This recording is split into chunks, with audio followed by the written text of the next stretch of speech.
Sekarang nuduh orang baik-baik berzina. Saya nggak bela yang mana kalau urusan ini. Saya nggak bela yang mana.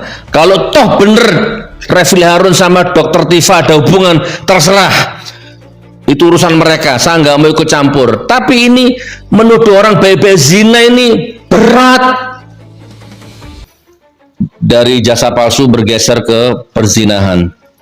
Dari kubu Jokowi, rezim terkutuk lanatullah, wabil khusus Farhad Abbas ya, mulai menyerang-nyerang pribadi, menuduh Refli Harun dan dokter Tifa ya, melakukan zina, bla bla bla bla. Oke, saya percepat, saya persingkat tanggapan saya. Jadi kalau benar, ini tanggapan saya resmi nih, serius saya ini ya.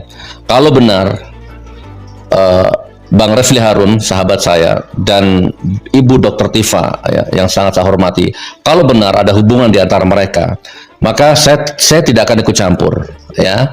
Saya tidak akan ikut campur. Tetapi kalau ternyata tidak benar ya, itu fitnah, maka saya siap berdiri di garda terdepan ya, untuk melawan narasi-narasi sesat ya dari rezim dan penyembah-penyembahnya itu.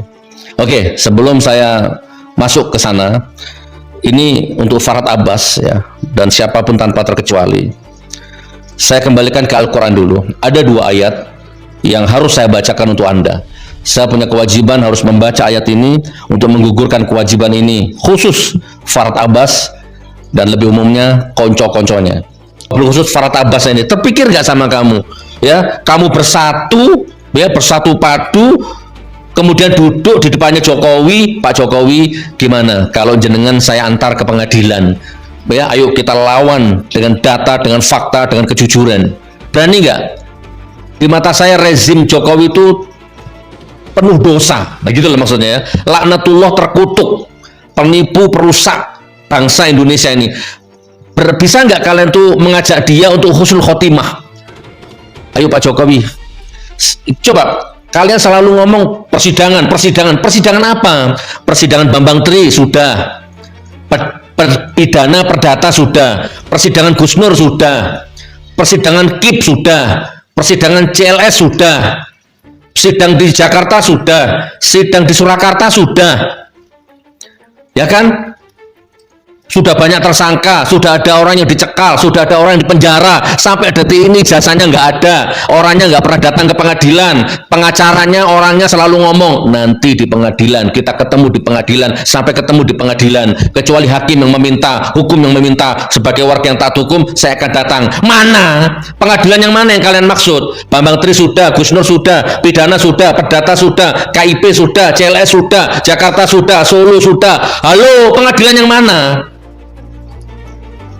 Penjara 4 tahun sudah. Halo, jaksanya tak cium kakimu jaksa. Kalau kamu bisa mendatangkan ijazah aslinya, sudah. Jaksanya nggak bisa. Halo, penyidiknya di depan mata saya. Saya sudah datang ke rumahnya Jokowi, sudah saya foto aja ijazahnya asli. Mana nggak ditunjukkan ke saya fotonya? Halo, jaksanya, 35 saksinya, ulamanya, kiainya yang didatangkan ke pengadilan, hakimnya, polisi penyidiknya, nggak ada yang pernah lihat. Halo, sekarang nuduh orang baik-baik berzina. Saya nggak bela yang mana kalau urusan ini. Saya nggak bela yang mana. Kalau toh bener Refli Harun sama Dokter Tifa ada hubungan, terserah. Itu urusan mereka, saya nggak mau ikut campur. Tapi ini menuduh orang baik-baik zina ini berat. Ijazahnya mana? Halo, ijazahnya mana? Prabowo, ijazahnya mantan presiden ke-7 itu mana? Intelijen mana? Polisi mana? Tentara mana? Ini loh negara gaduh setiap hari. Urusan ijazah nggak selesai-selesai. Nyerang pribadi terus, personal terus.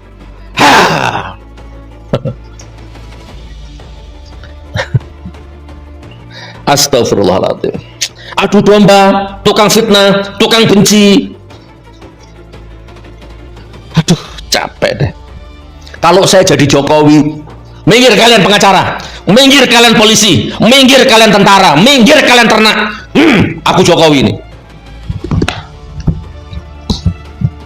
rakyat, masyarakat, wartawan, ini ijazahku. Hakim, nih, bawa. Polisi, bawa. Nah, udah, selesaikan masalah ini. Kalau ternyata palsu, penjara aku. Kalau ternyata asli, maafkan semuanya. Roy Suryo, Dr. Tifa, semuanya dimaafkan, clear. Oke. Farhad, mudah-mudahan feelingku salah. Kalau menurut ayat ini tidak lama lagi hancur kamu. Dokter Tifa itu nggak penting gitu. Ya. Justru saya dapat informasi 5 hari dia di Solo tidak diterima oleh Pak Jokowi. Gitu. 5 hari. Ya. Jadi Dokter Tifa, kamu jangan terlalu banyak bicara ya. Kita hanya menerima RJ daripada Pak Rismon Sianipar. Makanya saya jumpa dengan Bang Rismon. Jadi kalau Dokter Tifa berbicara seenak perutnya, justru saya katakan bahwa Dokter Tifa ini orangnya labil. Dari rekam jejak yang kita lihat bahwa dia memiliki cenderung memeledak-meledak gitu. Dapat informasinya mereka itu keluarganya banyak yang mati muda kena penyakit darah tinggi. Nah, meledak. Nah, sekarang kami lagi mengejar ya adanya hubungan emosional antara orang yang menghina Pak Jokowi itu terkait dengan perbuatan cabul dan pengkhianatan kepada keluarga yang dilakukan oleh pengacara yang terkenal hebat tapi memiliki rumah tangga, tapi mereka berada dalam satu kamar yang sama dan di tempat karaoke yang sama. Nah, mudah-mudahan polisi bisa menyidik ada hubungan apa mereka di sana. Karena menurut pengakuan dari Rismon, pengacara tersebut yang inisialnya RH, dialah orang yang memaksakan Rismon untuk mengatakan bahwa ijazah yang ditunjukkan pada gelar khusus itu tetap palsu. Kemudian atas perintah seorang mantan petinggi KPK dengan inisial Abras yang mengendalikan semua pengacara untuk melakukan satu perlawanan yang kita anggap agar isu ini dapat memberikan keuntungan ekonomi buat kelompok-kelompok tersebut. Ada Michael, ada RH, para YouTubers, mereka segala macam. Mereka ingin isu ini sampai tahun 2029. Kemudian ada geng Makassar yang memang tergantung orang-orang dari Sulawesi Selatan. Ada jenderal berbintang 4, inisial SS. Kemudian ada juga partai politik dan tokoh-tokoh petinggi partai memang ada. Nah, kalau kaitan dengan Rismon, ada beberapa yang ketemu, ada juga yang tidak. Bahkan semua rekamannya ada. Nah, jadi kita tunggu saja. Mudah-mudahan Rismon bisa menyampaikan dalam berita acara sebelum beliau di SP3 perkaranya, sehingga ini berlanjut. Bahwa perbuatan yang bermotif ekonomi yang dilakukan oleh tim mereka semua ini tentu ada dalangnya gitu. Dalangnya terungkap. Dan dalangnya dulu sudah menjadi tersangka tapi takut nangis, tapi ternyata masih menggunakan cara-cara kebencian dia terhadap Pak Jokowi. Inisial Abras tadi. Nah, jadi kalau bagi tim relawan Dokter Tifa itu kita anggap kayak butiran debu saja. Ibaratnya Rismon ini adalah pemegang payung di saat hujan. Ketika Rismon sudah KO, mereka kebasahan semua. Nah, kalau orang udah basah kuyup dan tenggelam, ya begitulah. Kemudian ditolak RJ-nya, kemudian dia mengatakan menyerang terus Pak Jokowi, itu hanya gayanya saja. Tapi yang jelas sedikit lagi mereka akan KO dengan laporan-laporan. Karena RH ini menuduh bahwa Polda merekayasa bukti. Nah, kemudian mereka adalah sebagai, menurut kata Rismon, bahwa bagaimana RH bisa berjuang kalau dia mengkhianati keluarganya. Kemudian beberapa saksi sudah ditanya juga dan mungkin akan dipanggil. Hubungan spesial yang membuat atau mengancam jika Dokter T ini mengikuti jejak Rismon, maka hubungan pribadinya mungkin akan terbongkar atau terungkap. Tapi walaupun tidak, masalah kita bersatu, kami akan segera mengungkap kasus itu semua, ya. Karena data rekaman baik di ruang karaoke maupun di hotel tentang keberadaan mereka satu kamar itu sedang diselidiki dan punya bukti-buktinya. Nah ini kita akan pertontonkan bagaimana orang yang memperjuangkan tentang moral tapi berjuang demi nama baik jabatan atau profesi sebagai pengacara tapi ternyata mereka tidak bermoral. Bagaimana seorang wanita yang memperjuangkan, mempermalukan, yang memperjuangkan seolah-olah ada keadilan tapi mereka melakukan. Halo teman-teman, jumpa bersama saya di Politik Daring. Ya, ini menarik teman-teman. Ya, apa yang disampaikan Gus Nur ini betul-betul fakta ya. Dari ijazahnya Jokowi, ya, kasus ini bergeser ke Rismon. Rismon, ya, dicap pengkhianat, dia media sampai memberitakan pengkhianatan Rismon terhadap Roy Suryo dan Tifa. Dan ini booming ya, ramai sekali teman-teman ya. Dari Rismon dari pengkhianatan Rismon berubah lagi menjadi ijazah palsunya Rismon. Dan ijazah palsunya Rismon ini pun dilaporkan oleh relawan-relawannya Jokowi teman-teman. Dan kemudian dari ijazahnya Rismon beralih ke Dr. Tifa, diduga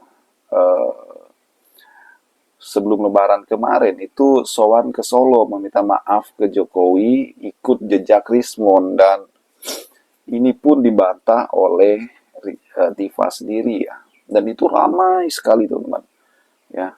Dan dari Dr. Tifa yang diduga ke Rismon, mengikuti jejak Rismon ya, beralihlah ke isu perselingkuhan lagi.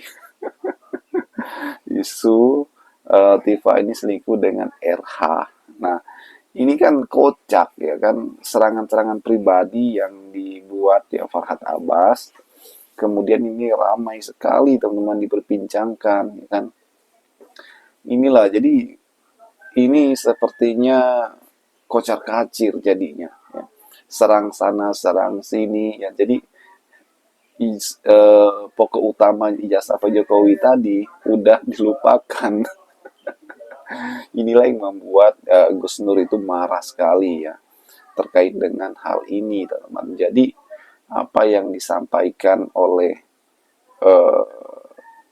Gus Nur itu memang sangat ya benar sekali sebenarnya ya kan. Bagaimana kasus ini malah merambat ke sana sini teman-teman. Jadi sudah tidak fokus lagi, sudah kemana-mana ya kan. Dan apa yang disampaikan Gus Nur memang sebuah kebenaran. Dan kalau kita melihat ya Dr. Tifa ya selalu berdebat dengan Farhad Abbas teman-teman. Bagaimana Dr. Tifa mengungkapkan ia pun ditawari untuk sowan ke Solo ya kan, dengan diiming-imingkan uang dan sebagainya. Dan ini kan yang membuat beritanya jadi heboh lagi teman-teman.